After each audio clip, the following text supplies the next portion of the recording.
আমি যখন ইংল্যান্ডে ছিলাম দেখতাম আমার বাসার সামনে দিয়ে ওই ইংল্যান্ডের ছোট শিশুরা কি সুন্দর জুতো মৌজা, কি সুন্দর ড্রেস পরে তাদের ব্যাগ নিয়ে তারা স্কুলে যায়। শিশু শুধু বই পড়বে তাই নয়, শিশুদের শিক্ষা হতে হবে আনন্দময়। সেই জন্য আমরা সেদিকেও যাচ্ছি। মাননীয় প্রধানমন্ত্রীর স্বপ্ন আগামীর বাংলাদেশ গড়ে তোলা, সেই জন্যই তিনি সবচেয়ে প্রাধান্য দিয়েছেন আমাদের শিশুদেরকে।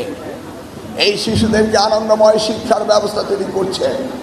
এই শিশুদের জন্য তিনি ড্রেসের ব্যবস্থা করছেন।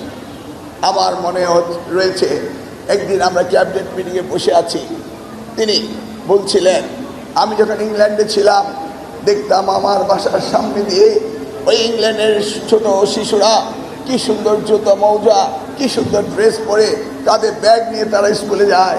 আমি শুধু চিন্তা করতাম কবে আমার দেশের শিশুদের এই ব্যবস্থা হবে। ইনশাআল্লাহ ব্যবস্থা হয়েছে।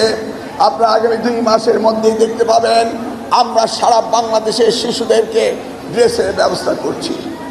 তিনি চান শিশু শুধু বই পড়বে তাই নয়, শিশুদের শিক্ষা হতে হবে আনন্দময়। সেই জন্য আমরা সেদিকেও যাচ্ছি। আমরা শিশুদেরকে ক্রীড়ামোদী করার জন্য প্রত্যেকটি শিশুকে তাদের এই কম্পালসারি এই খেলাধুলাকে আমরা এই কারিকুলামের সাথে সিলেবাসের সাথে আমরা অ্যাটাচ করে নিচ্ছি। তিনি চান আমাদের শিশুরা যেন পুষ্টিহীনতায় না ভোগে। সেই জন্য সারা বাংলাদেশের প্রত্যেকটি প্রাথমিক বিদ্যালয়ে মিড ডে মিলের চালু করা হয়েছে। এই বছরের মধ্যেই প্রত্যেকটি স্কুল কলেজ স্কুলের ছাত্রছাত্রীরা মিড ডে মিল পাবে। তিনি চান ভবিষ্যৎ প্রজন্ম এখান থেকেই শুরু হোক। দেখুন, আমরা আজকে যেই বিশাল অঙ্কের ছাত্রছাত্রীদের নিয়ে এই আজকে অনুষ্ঠানটি করতে যাচ্ছি, আমার মনে হয় বিশ্বে একটি রেকর্ড। 65,000-এর উপরে প্রতিষ্ঠান এখানে প্রতিযোগিতা এসছে। এখান থেকে বেরিয়ে আসবে আগামী দিনের মেসি, আগামী দিনের পেলে। এই আশা আমাদের রয়েছে।